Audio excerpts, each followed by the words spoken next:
Assalamualaikum warahmatullahi wabarakatuh. Kepada yang terhormat Bapak Doni Burhan Nur Hasan, LCMA selaku dosen pengampu mata kuliah ayat dan hadis istihadi, dan teman-teman yang berbahagia.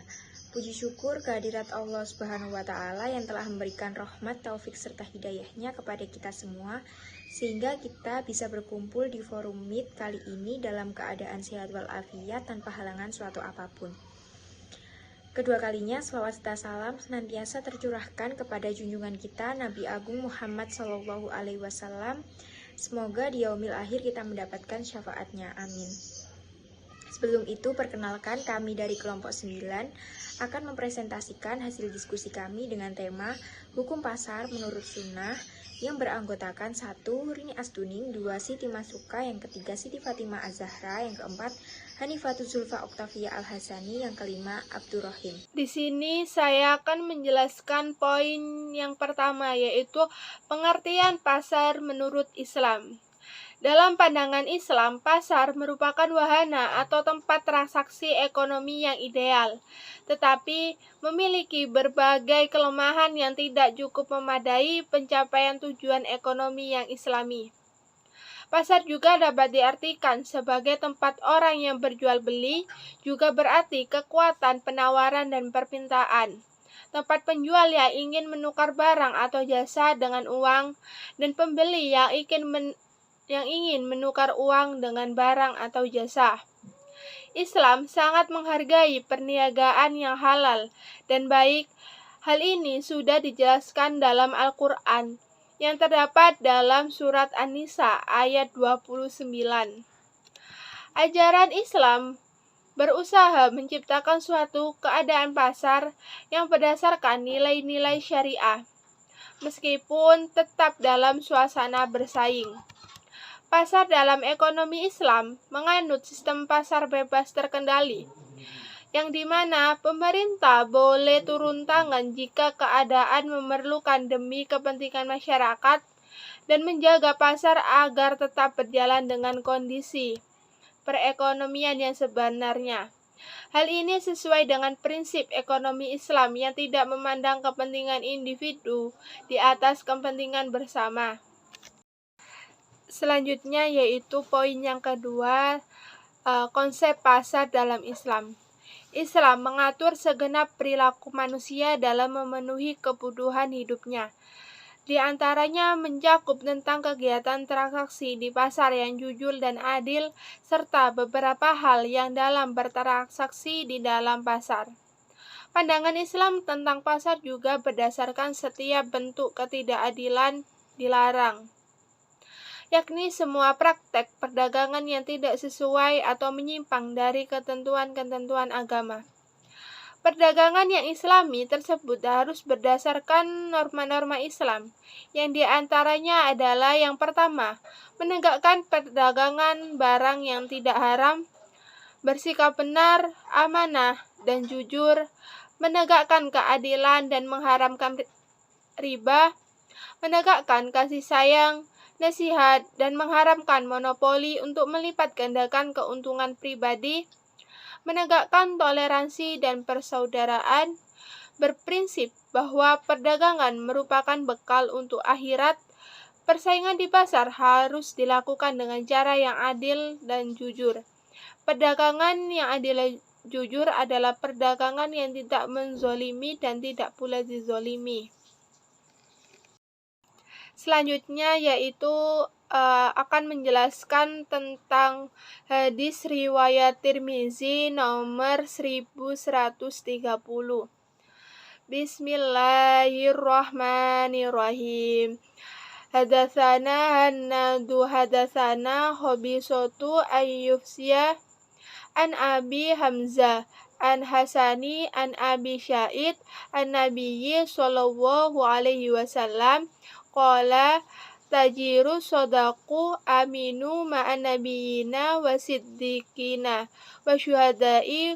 Qala Abu Isa hadha hadithu hasanula nahrifuhu illa min hadal wajhi min hadithi Thawri'i an Abi Hamzah wa Abu Hamzah ma'u Abdullah ibnu Zabiri wa huwa syaihu Bashri'u hadatsana Suwaidu nunashri akhbarana Abdullahi nul Mubaraki ayyufya nasauri'i an Abi Hamzah bihadal ihsani nahwa, di mana artinya yaitu telah menceritakan kepada kami Hanat telah menceritakan kepada kami Hobisa dari Syufyan dari Abu Hamzah dari Al-Hasan dari Abu Sa'id dan Nabi Shallallahu Alaihi Wasallam.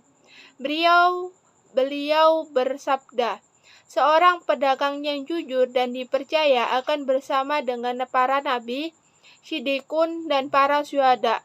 Abu Isa berkata, hadis ini hasan. Kami tidak mengetahuinya kecuali dari jalur ini, yaitu dari hadis As-Sauri dari Abu Hamzah. Abu Hamzah bernama Abdullah bin Jabir, ia seorang syaikh dari Bashrah, telah menceritakan kepada kami Syuaid bin Nas, telah mengabarkan kepada kami Abdullah bin Mubarak dari Syufyan As-Sauri dari Abu Hamzah dengan sanad ini seperti itu. Untuk urutan perawi atau tempat sandaran atau sanadnya adalah yang pertama Hanad bin Asyari bin Mushab At-Tamimi Ad-Darimi Abu Asyari. Yang kedua Habisa bin Uqbah bin Muhammad bin Syufyan Asyawi Abu Amir. Yang ketiga Syufyan bin Sa'id bin Masruq Ats-Tsauri Abu Abdullah. Yang keempat Abdullah bin Jabir Al-Bashri Abu Hamzah. Yang kelima Al-Hasan bin Abi Al-Hasan Yasar Al-Bashri Abu Sa'id. Yang keenam Sa'ad bin Malik bin Sinan bin Ubaid Al-Khudri Al-Ansori Abu Sa'id. Yang ketujuh Suwaid bin Nasr bin Suwaid Al-Marwazi Abu Al-Fadl Asya. Yang kedelapan Abdullah bin Al-Mubarak bin Wadli Al-Hanzali Al-Marwazi Abu Abdurrahman Abadan. Yang kesembilan Sufyan bin Sa'id bin Masruq Ats-Tsauri Abu Abdullah.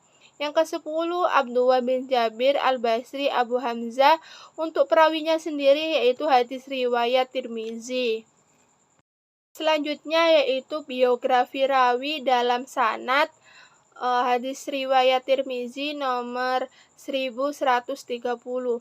Yang pertama yaitu nama lengkapnya Hanad bin Asyari bin Mushab, kunyahnya Abu Asyari, termasuk kalangan tabi'in kalangan tua, negeri semasa hidupnya di Kufah dan wafat pada 243 Hijriah.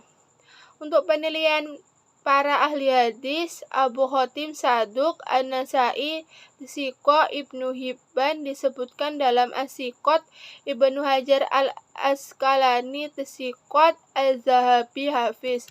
Yang kedua, nama lengkapnya adalah Khabisa bin Uqbah bin Muhammad bin Syufyan Asawi, Abu Amir Al-Kufi.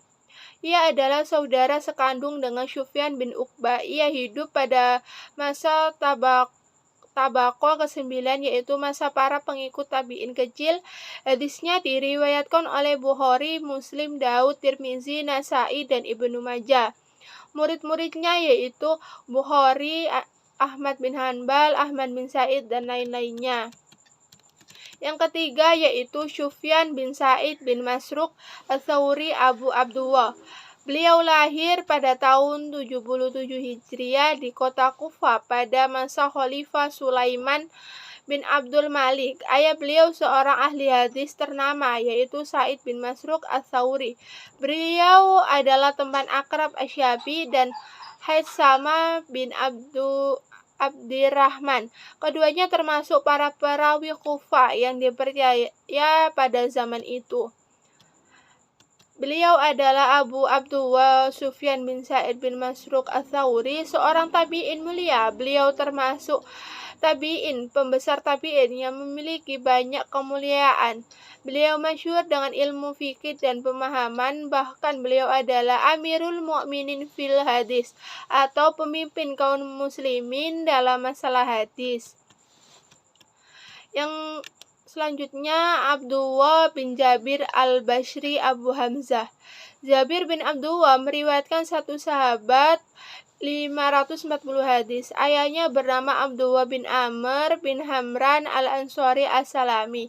Ia bersama ayahnya dan seorang pamannya mengikuti Baiat al-Aqabah. Ketua di antaranya 7 sahabat Ansor yang berikut akan membantu memperkuat menyiarkan agama Islam.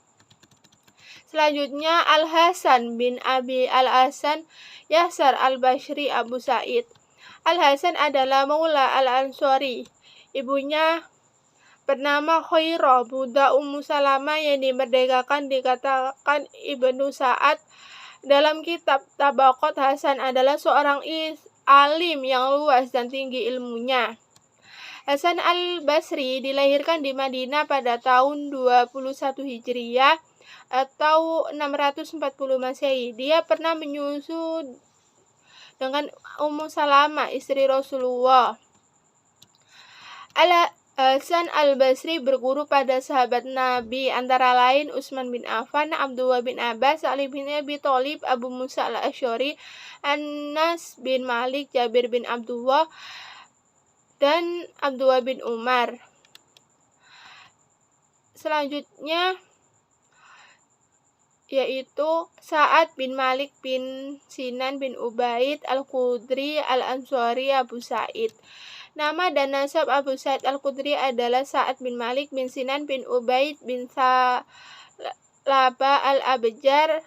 Abjar adalah Qudra bin Auf bin Al-Haris bin Haraj al-Ansari al-Haraji yang masyhur dengan kunyah Abu Sa'id al-Khudri. Abu Sa'id adalah salah seorang perawi kenamaan Nabi Muhammad. Suku Ansor dan Muhajirin meriwayatkan hadis darinya. Hadis-hadis yang diriwayatkan Abu Sa'id yang berasal dari Nabi Muhammad sejumlah 1170 dan sebagian darinya dituliskan oleh pemilik kitab Shahih Sittah seperti Muslim dan Bukhari. Yang selanjutnya yaitu Suwaid bin Nasr bin Suwaid al-Marwazi.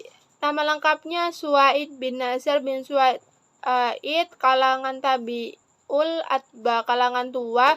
Kunyahnya Abu Al-Fadl, negara hidupnya di Madinah dan tahun wafatnya 240 Hijriah. Selanjutnya yaitu Abdullah al-Mubarak bin Wadlah al-Hanzali al-Marwazi Abu Abdurrahman Abadan.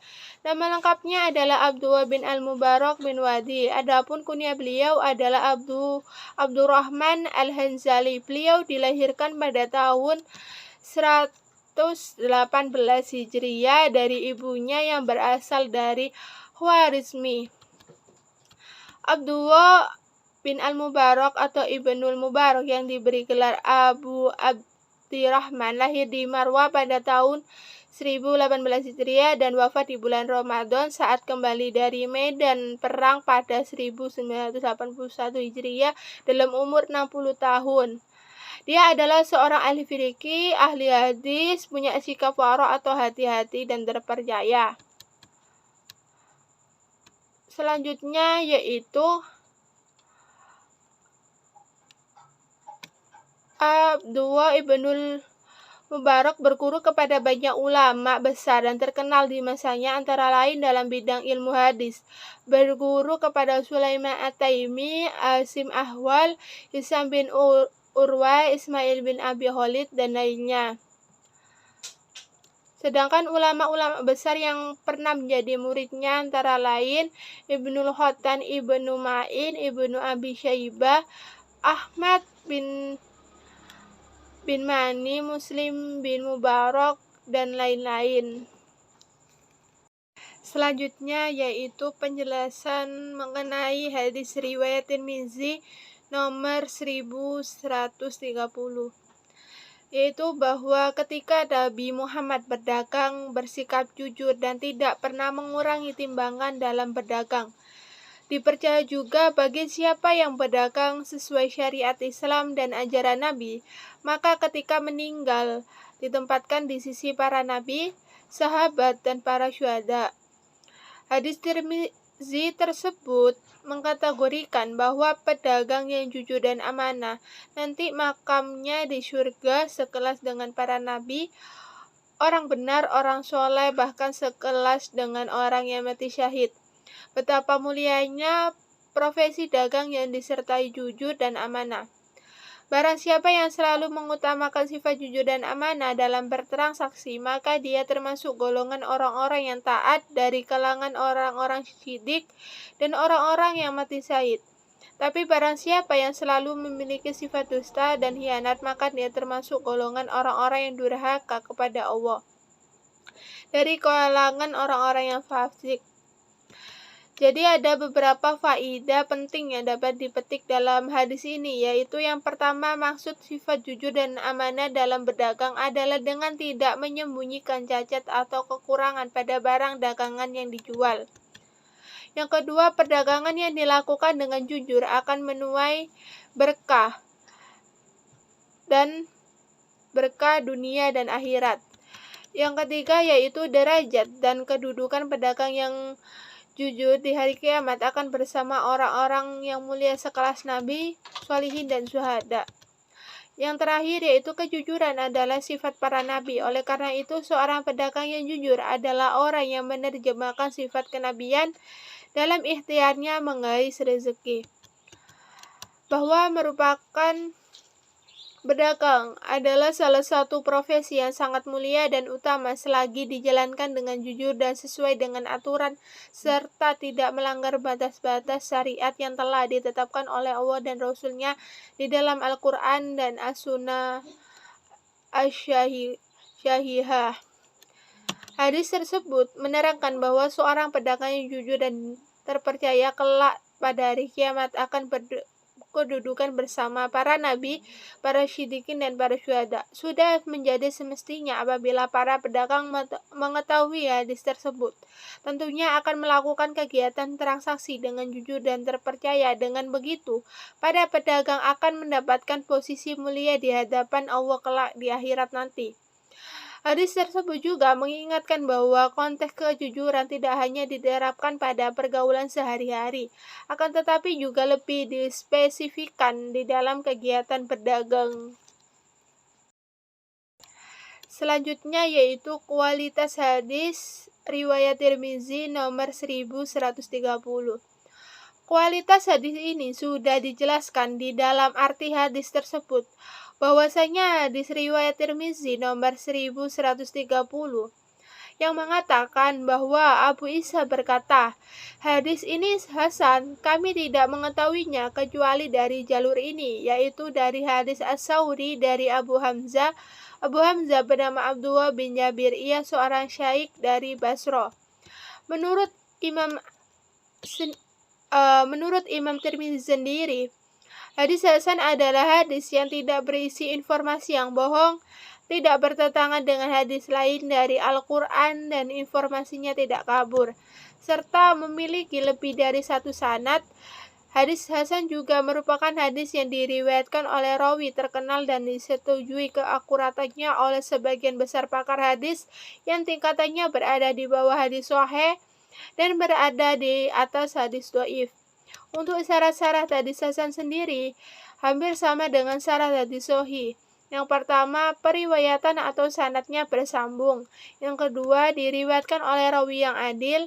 Yang ketiga, diriwayatkan oleh rawi yang hafal tetapi tingkat hafalannya masih di bawah hadis sahih. Yang keempat, tidak bertentangan dengan hadis dengan rawi yang tingkatnya dipercayanya lebih tinggi atau Al-Quran. Yang kelima, tidak terdapat cacat. Di sini saya akan melanjutkan penjelasan dari Mas Ruka, yaitu yang kedua hadis Jami At-Tirmizi nomor 1167, kitab jual beli, yang artinya telah menceritakan kepada kami, atau Muhammad bin Bashar telah menceritakan kepada kami, Yahya bin Sa'id dari Subah, dari Khotadoh, dari Salih bin Khalil, dari Abdullah bin Harits, dari Hakim bin Hizam. Ia berkata, Rasulullah Shallallahu Alaihi Wasallam bersabda, penjual dan pembeli berhak khiyar selama mereka belum berpisah. Jika keduanya jujur dan menjelaskan, maka mereka akan mendapatkan berkah dalam jual beli mereka. Namun, jika keduanya menyembunyikan dan berdusta, maka berkah jual beli mereka akan habis. Hadis ini sahih, dan beginilah yang telah diriwayatkan dari Abu Basrah al-Islami, bahwa ada dua orang laki-laki yang mengadukan permasalahannya kepada tentang kuda yang telah mereka jual belikan. Saat itu, mereka berada di sebuah kapal. Maka ia menjawab, "Aku tidak melihat kalian berpisah." Padahal Rasulullah Shallallahu Alaihi Wasallam bersabda, penjual dan pembeli berhak memilih selama mereka belum berpisah. Dan sebagian ulama penduduk Kufah dan selain mereka telah berpendapat bahwa perpisahan adalah dengan ucapan, "Ini adalah pendapat Syufyan Ats-Tsuri." Beginilah yang telah diriwayatkan dari Malik bin Anas dan diriwayatkan pula dari Ibnul Mubarak bahwa ia berkata, "Bagaimana aku menolak hal ini, padahal hadis dari Nabi Shallallahu Alaihi Wasallam adalah sahih dan menguatkan pendapat ini." Maka sabda Nabi Shallallahu Alaihi Wasallam, "Kecuali jual beli dengan cara khiyar atau memilih." Maksudnya, hendaklah penjual memberi pilihan kepada pembeli setelah melakukan transaksi jual beli. Jika penjual telah memisahkan pembeli untuk memilih, lalu ia memilih atau untuk membeli dan menyetujui mereka transaksi, maka setelah itu tidak khiyar untuknya untuk membatalkan transaksi jual beli walaupun keduanya belum berpisah. Beginilah yang ditafsir oleh Asy-Syafi'i dan yang lainnya. Dan di antara yang menguatkan pendapat dan menguatkan perpisahan adalah dengan badan, bukan dengan ucapan adalah hadis Abdullah bin Amru dari Nabi Shallallahu Alaihi Wasallam, Tirmizi. Yang kedua, urutan perawi atau tempat sandaran sanad At-Tirmizi nomor 1167. Yang pertama, Muhammad bin Bashar, yang kedua Yahya bin Sa'id, yang ketiga Syu'bah, yang keempat Qatadah, yang kelima Sholih bin Al-Khalil, yang keenam Abdullah bin Al-Harits, yang ketujuh Hakim bin Hizam, yang kedelapan Tirmizi atau perawinya. Yang B, biografi rawi dalam sanad.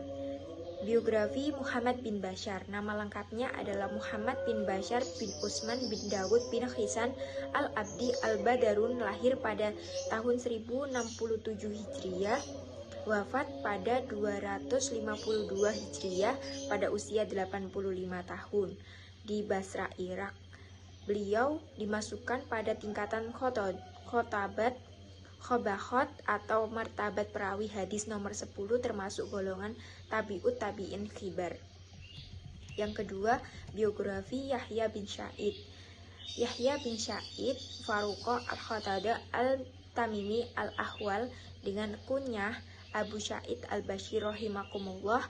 Beliau dilahirkan pada awal 1200 Hijriah yang berstatus bekas budak Bani Tamim menurut sebagian ulama.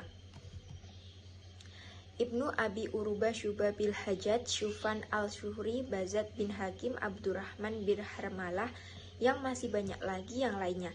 Di antara gurunya sangat berpengaruh adalah Syu'bah bin Hajjaj rahimakumullah, karena Yahya berguru kepada Syu'bah selama 20 tahun untuk meriwayatkan hadis darinya. Yang ketiga, biografi dari Syu'bah. Nama lengkapnya adalah Syu'bah bin Ashib bin Syalim al-Hatan al-Nahshi al-Kufi. Nama panggilannya adalah Kunyah Abu Bakar. Beliau lahir pada tahun 95 Hijriah. Beliau merupakan imam besar yang alim bergelar hujah yang termasuk pembesar ahlu sunnah. Yang keempat, Qatadah bin Damah As-Sadusi rahimakumullah. Beliau adalah Qatadah bin Damah bil Qatadah bin Aziz, namun pendapat lain namanya adalah Qatadah bin Amah bin Ukabah As-Sadusi Al-Basri rahimakumullah. Adapun As-Sadus berasal dari Bani Shibah bin Zul bin Sani bin Bakar bin Wa'il yang merupakan suku Arab bagian utara. Az-Zazabi rahimakumullah menyebut beliau sebagai Hafizul Asfar atau penghafal masanya, dan Quwwatul Musyafirin al-Hadathirin atau suri teladan para ahli tafsir dan hadis. Qatadah itu merupakan seorang penghafal yang luar biasa karena ia itu buta. Kemudian biografi Abdullah bin Haris, namanya adalah Abdullah bin Haris bin Jais bin Abdillah bin Makariba bin Amr bin Azam bin Amr bin Uwuj bin Amr bin Zubaid al-Zubaydi. Beliau adalah seorang kawan yang bersumpah setia dengan Abu Wada as-Sahmi dan anak saudara pria dari Mahmiyah bin Jais az-Zabaidi yang menurut Ibnu Yunus bahwa namanya ini pernah ikut dalam Khawas Badar dan gugur sebagai syahid dalam pertempuran Yamah ketika menumpas nabi palsu Musailimatul Kadzab. Kemudian biografi Hakim bin Hizam. Hakim bin Hizam bil Khawalidul al-Asadi adalah keponakan Khadijah binti Khuwailid, istri Nabi. Ialah termasuk pemuka Quraisy dan kaum terpelajar. Mereka juga sangat terhormat karena menjadi salah satu tokoh inti yang mengurusi Masjidil Haram. Hakim bin Hizam dilahirkan di Ka'bah pada 12 tahun Gajah. Kemudian Hakim bin Hizam sebelum masuk Islam sangat baik. Ia disebutkan menjadi salah satu sahabat dekat Rasulullah Shallallahu Alaihi Wasallam yang sayang ketika Islam datang. Hakim bin Hizam belum ditakdirkan mendapatkan hidayah sehingga ia masih bergabung dalam kaum kafir Quraisy. Hanya saja ia bukan seperti Abu Jalal dan Uqbah bin Abi Mu'aid yang tangan dan lisan mereka sangat menyakiti Nabi. Hakim bin Hizam. Kemudian biografi Tirmizi. Abu Isa Muhammad bin Isa bin Su'ara at-Tirmizi atau ringkasnya Imam Tirmizi at-Tirmizi adalah seorang ahli hadis. Ia pernah belajar hadis dari Imam Bukhari. Ia menyusun kitab Sunan at-Tirmizi dan Al-Ilal. Ia mengatakan bahwa ia sudah pernah menunjukkan kitab sunannya kepada ulama-ulama Hijaz. Kemudian biografi Asbab Urud dari At-Tirmizi nomor 1167, yaitu asbab dari hadis At-Tirmizi 1167 adalah bahwa ketika Nabi berkata penjual dan pembeli berhak melakukan khiyar selama kedua belah pihak itu belum berpisah. Apabila keduanya itu jujur dan dapat menjelaskan, maka jual beli itu mendapatkan keberkahan. Namun sebaliknya, ketika menyembunyikan, maka jual beli itu tidak berkah. Nabi Muhammad SAW diutus, sedang waktu itu bangsa Arab memiliki keanekaan macam perdagangan dan pertukaran. Oleh karena itu, sebagian mereka melakukan dibenarkan oleh Nabi sepanjang tidak bertentangan dengan syariat yang dibawanya.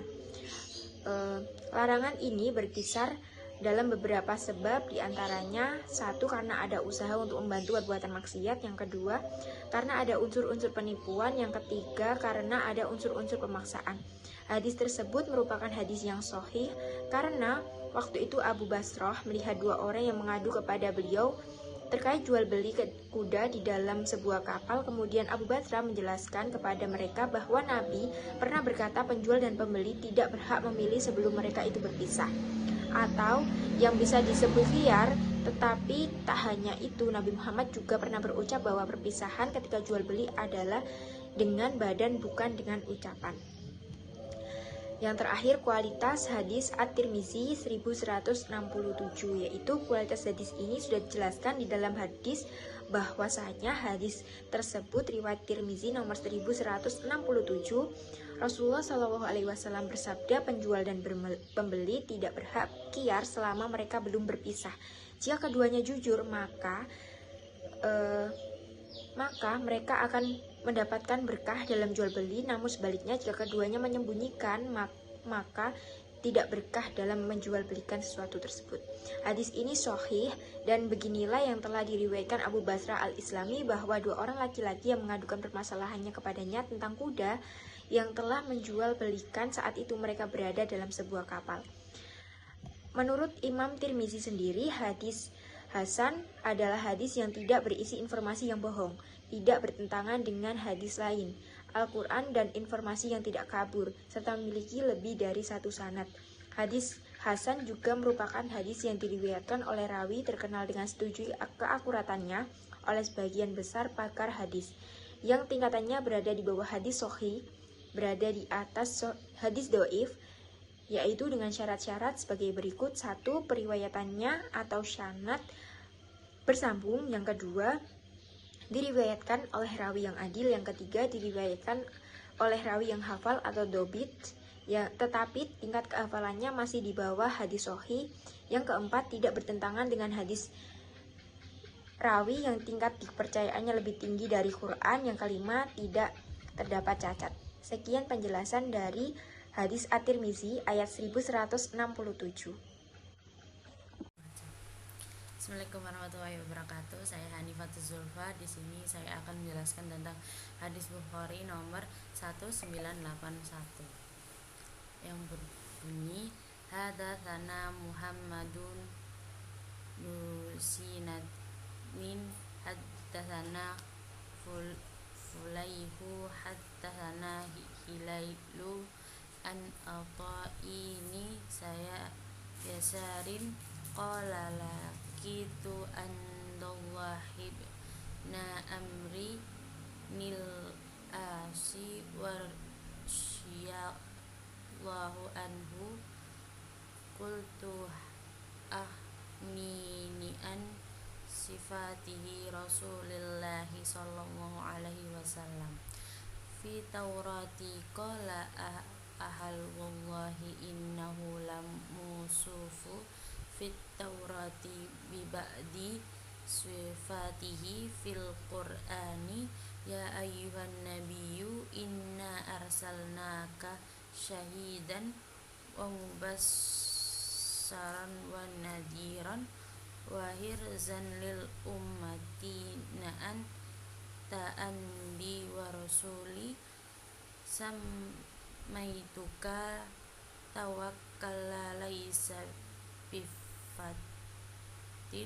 wala ghalidin wala sahqanin fil aswafi wala yadfu'u bis sayyi'ata walakin ya'fu wa yaghfiru wa la bidullahu hatta yubayyima bihil millatal au ja'a bi an yaqulu la ilaha illallah wa yaqtahu biha yunan umyan wa adanan summan wa quluban khulfan taba'ahu aidul azizil nu abi salamata an hilalin wa qala ya'idun an hilalin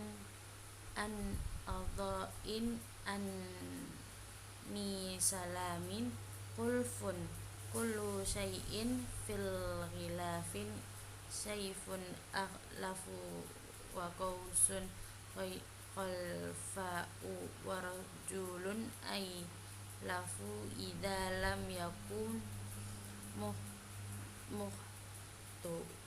muhtun, yang artinya telah menceritakan kepada kami Muhammad bin Sinan, telah menceritakan kepada kami Fulailah, telah menceritakan kepada kami Hilal dari Atta bin Yasir berkata, aku bertemu dengan Abdullah bin Amr bin al-Ash radhiyallahu an, lalu aku katakan, kabarkanlah kepadaku tentang sifat Rasulullah sallallahu alaihi wasallam di dalam kitab At-Taurah.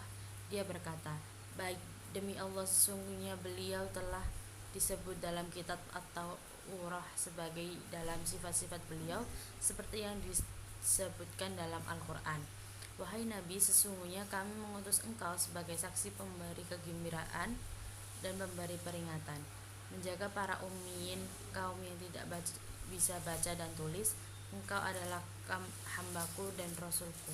Aku memberimu nama Al-Mutawakkil, bukan orang yang bersifat kasar lagi keras, tidak suka berteriak-teriak di dalam pasar, dan tidak membalas keburukan dengan keburukan, tetapi memanfaatkan dan mengampuni, dan Allah tidak akan mematikan hingga beliau meluruskan agama-agama yang bengkok, agar hanya mengucapkan la ilaha illallah yang dengannya akan membuka mata yang buta, telinga yang tuli, dan hati yang tertutup.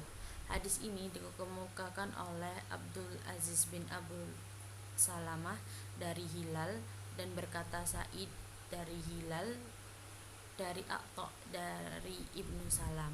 Arti hulf adalah tertutup atau segala sesuatu yang masih mempunyai penutup.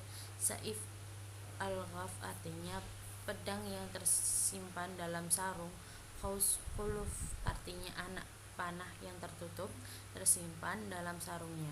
Dan seorang laki-laki dikatakan aghaf bila dia belum dihitan.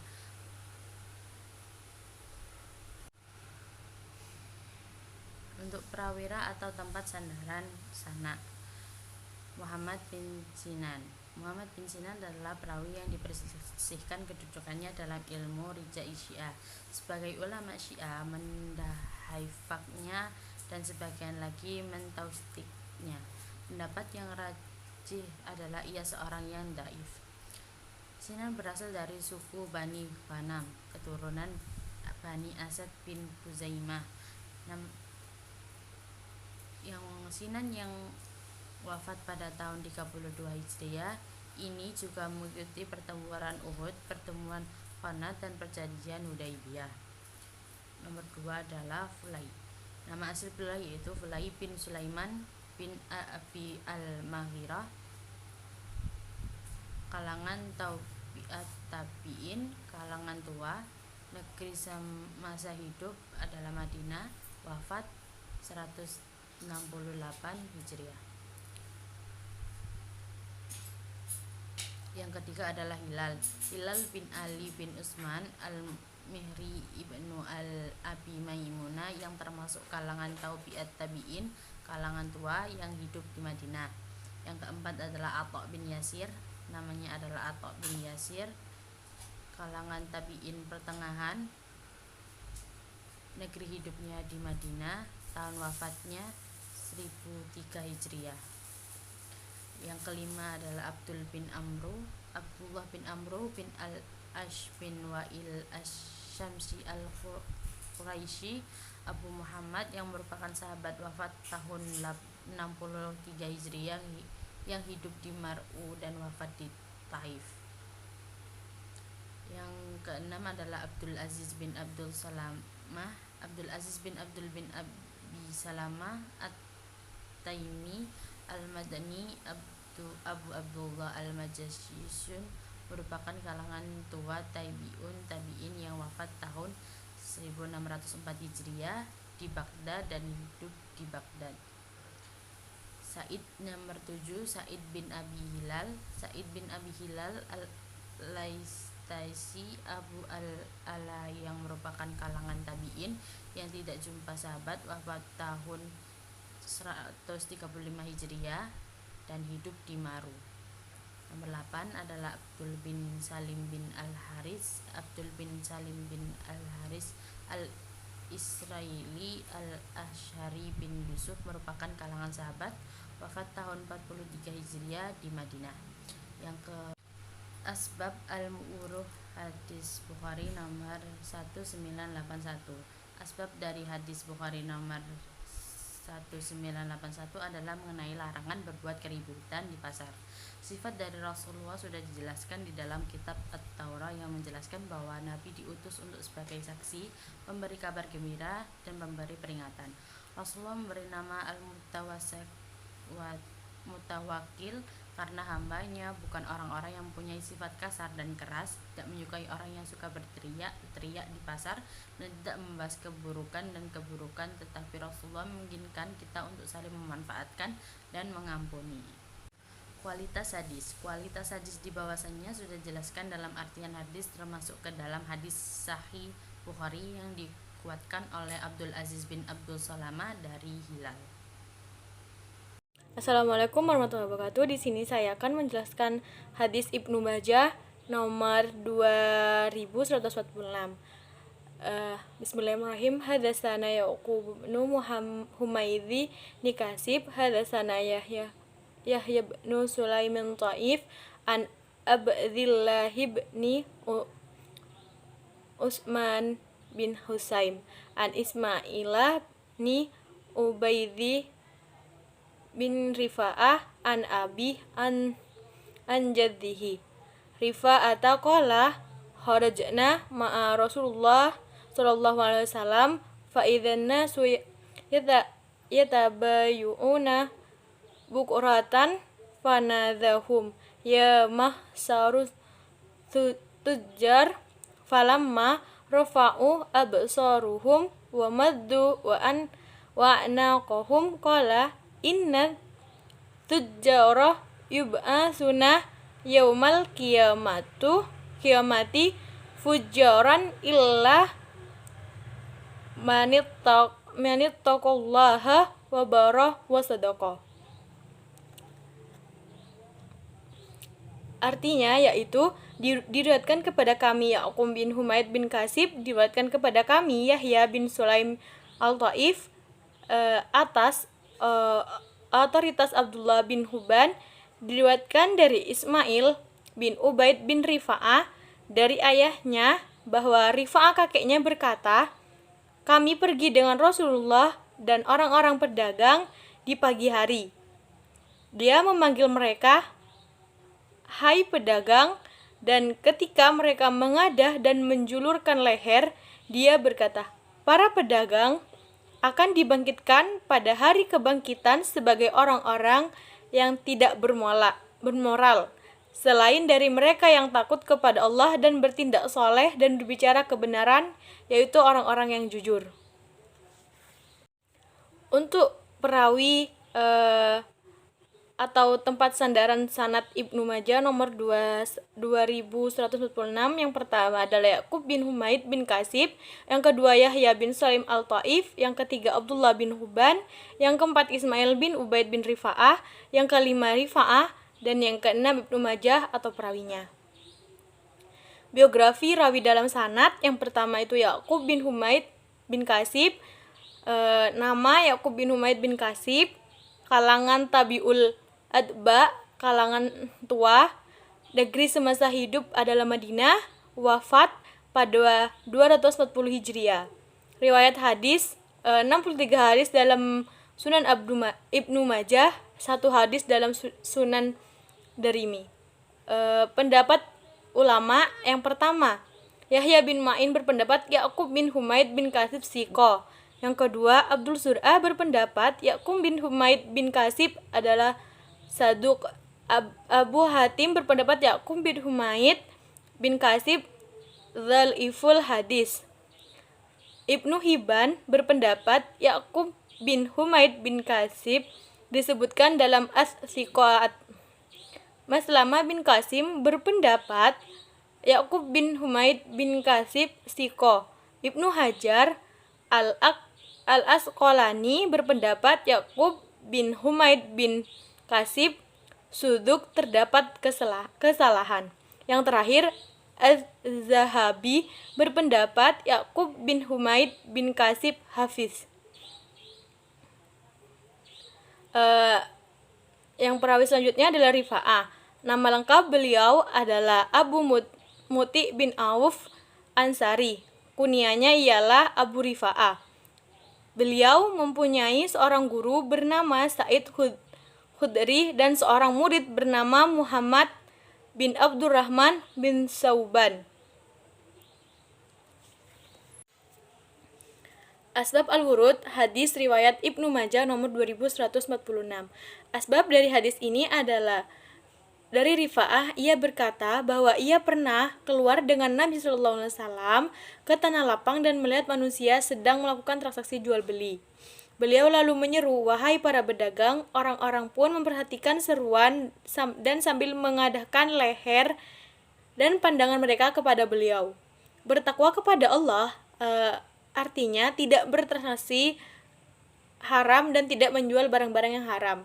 Bara yang baik artinya yang jujur dalam sumpahnya, karena banyak dari pedagang yang bersumpah begini dan begitu, namun ternyata mereka tidak jujur. Sodoko jujur artinya adalah jujur dalam perdagangannya. Hadis ini menunjukkan bahwasanya perdagangan adalah suatu pekerjaan yang bisa menyebabkan kita masuk surga ataupun masuk neraka. Oleh karena itu, di antara tempat yang dibenci Allah adalah pasar. Karena di dalam pasar banyak orang yang berbohong, banyak yang berdusta, banyak orang berbicara jauh dari kebenaran dan sering terjadi penipuan. Maka bisa jadi seseorang yang sudah terjun ke perdagangan bisa masuk ke surga ataupun neraka jahanam.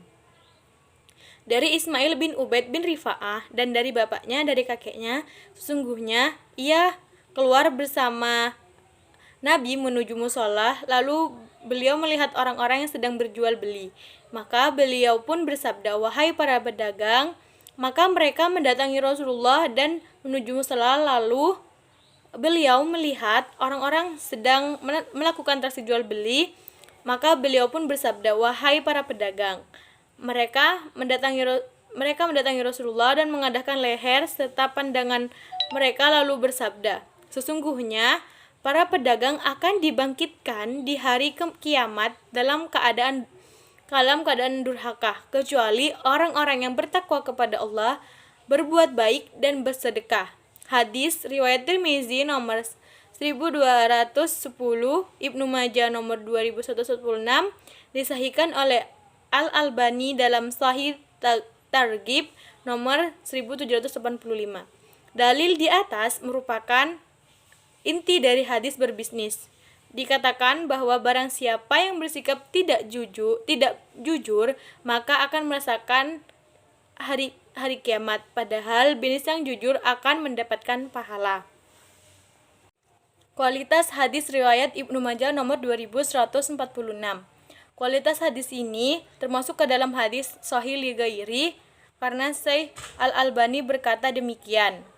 Bisa dikatakan hadis Sahih li ghairi dikarenakan sahihnya dilihat dari jalur lainnya dan disahihkan oleh Albani dalam Sahih Targhib nomor 1785. Dinamakan Sahih li ghairihi karena kesahihannya tidak berasal dari sanad awalnya sendiri, melainkan dari masuknya sanad lain yang menguatkannya.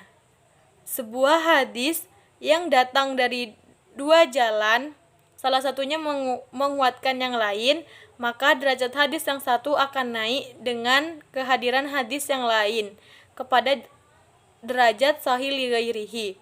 Jadi kesimpulannya, hadis ini belum mencapai kualitas sahih. Kemudian ada keterangan lain yang menguatkannya sehingga hadis tersebut meningkat menjadi hadis li ghairihi. Assalamualaikum warahmatullahi wabarakatuh. Perkenalkan, nama saya Abdul Rahim dengan NIM 2107211000187. Di sini saya akan menjelaskan tentang hadis riwayat Tirmizi nomor 3350, yaitu tentang doa masuk pasar. Untuk hadisnya sendiri yaitu Bismillahirrahmanirrahim. Haddatsana Ahmad bin Mani'in, haddatsana Yazid bin Harun, akhbarana Azhar bin Sinanin, haddatsana Muhammad bin Wasi'in, qala qadimtu Makkah falaqiyani akhi Salim bin Abdullah bin Umar fahaddasani an abihi an jaddihi anna Rasulullah sallallahu alaihi wasallam qala man dakhala suqa faqala la ilaha illallah wahdahu la syarika lahu lahul mulku wa lahul hamdu yuhyi wa yumiitu wa huwa hayyun la yamut biyadihil khairu wa huwa ala kulli syai'in qadir kataballahu lahu alfa alfi hasanatin wa maha anhu alfa alfi sayyi'atin wa rafa'ahu lahu alfa alfi darjatin. Qala Abu Isa hadha haditsu gharib wa qad rawahu Amr bin Dinar wa huwa qahramanu lizubairi an Salim bin Abdullah hadal haditsu nahwahu, yang artinya telah menceritakan kepada kami Ahmad bin Mani, telah menceritakan kepada kami Yazid bin Harun, telah mengabarkan kepada kami Azhar bin Sinan, telah menceritakan kepada kami Muhammad bin Wasi. Ia berkata, aku datang ke Mekah kemudian bertemu dengan saudaraku yaitu Salim bin Abdullah bin Umar. Kemudian ia menceritakan kepadaku dari ayahnya dan dari kakek bahwa Rasulullah SAW bersabda, barang siapa yang memasuki pasar kemudian mengucapkan la ilaha illallah wahdahu la syarikalah lahul mulku wa lahul hamdu wa yumitu la yamutu biyadil khairu wa huwa ala kulli syai'in qadir, yang artinya tidak ada Tuhan yang berhak disembah kecuali Allah semata, tidak ada sekutu baginya, miliknya semua kerajaan dan baginya seluruh pujian, dia yang menghidupkan dan mematikan, dia tidak mati, di tangannya segala kebaikan, dan dia maha mampu melakukan segala sesuatu. Maka Allah mencatat baginya 1 juta kebaikan dan menghapus darinya 1 juta kesalahan, serta mengangkat untuknya satu juga derajat. Abu Isa berkata, hadis ini adalah hadis gharib. Adapun syarah dan fikih al-hadis dari Tirmizi nomor 3350 ini, yaitu pemahaman atau kesimpulan yang dapat kita ambil dari hadis ini adalah, yang pertama, dianjurkannya untuk membaca doa yang tadi saat memasuki pasar atau berada di dalamnya. Yang kedua, yaitu membaca zikir saat memasuki pasar menghasilkan pahala yang sangat banyak dan besar, syaratnya kita tidak meninggalkannya. Yang ketiga, yaitu membaca doa di atas akan menumbuhkan rasa tawakal kepada Allah dan tidak bergantung kepada sebab duniawi. Yang keempat, disunahkannya berzikir kepada Allah di pasar, karena pasar tempat yang melalaikan dari Allah dan sibuk dengan perdagangannya. Sedangkan berzikir di tengah-tengah orang lalai laksana pohon hijau yang tumbuh di antara pohon-pohon yang kering. Hal ini disebutkan oleh Ibnu Taimiyah dalam fatwanya. Yang kelima, yaitu dianjurkannya untuk memperbanyak zikir, istighfar dan taubat di pasar supaya lisan ini senantiasa basah dengan zikrullah. Karena keberadaan kita di pasar merupakan bagian dari umur yang kelak akan ditanya pada hari kiamat. Dan yang keenam, yaitu pasar merupakan tempat setan menggoda manusia dan melarikan mereka dari zikrullah. Maka orang yang tetap berzikir di pasar, dia memerangi setan dan memukul mundur para pasukannya. Tidak dianjurkannya berlama-lama di pasar. Jika sudah selesai urusan, maka dianjurkan untuk segera keluar dari pasar tersebut. Terima kasih. Hanya itu yang bisa saya sampaikan, kurang lebihnya mohon maaf. Wassalamualaikum warahmatullahi wabarakatuh. Adapun asbabul wurud dari hadis Tirmizi nomor 3350 ini adalah, di dalam sebuah hadis Muslim dijelaskan bahwa negeri yang paling dibenci Allah adalah pasar-pasarnya, karena pasar adalah tempat kecurangan, penipuan, riba, sumpah dusta, mengingkari janji dan tidak berzikir, dan perbuatan lain yang semakna dengannya. Diserupakannya pasar aktivitas setan yang menggoda penghuninya dengan perang, karena banyaknya kebatilan yang terjadi di sana, seperti berbuat curang, penipuan, dusta, sumpah palsu, akan batil, membeli barang sudah ditawar orang lain, mengurangi takaran dan timbangan, ikhtilat dan kebatilan. Oleh karena itu disyariatkannya doa ini untuk menghindarkan seseorang dari kelalaian tadi. Untuk kualitas hadis riwayat Tirmizi nomor 3350 ini, yaitu sudah dijelaskan dalam arti dari hadis ini sendiri, yaitu Abu Isa berkata, hadis ini adalah hadis gharib. Hadis gharib di sini artinya adalah seorang yang dalam mata rantai sanadnya terdapat seseorang yang menyendiri dalam meriwayatkannya, di mana dalam sanad itu terjadi penyendirian. Penyendirian yang dimaksud di sini yaitu dapat berupa personalnya ataupun karakter perawinya. Kedua hal ini erat sekali kaitannya dengan periwayatan dalam hadis gharib.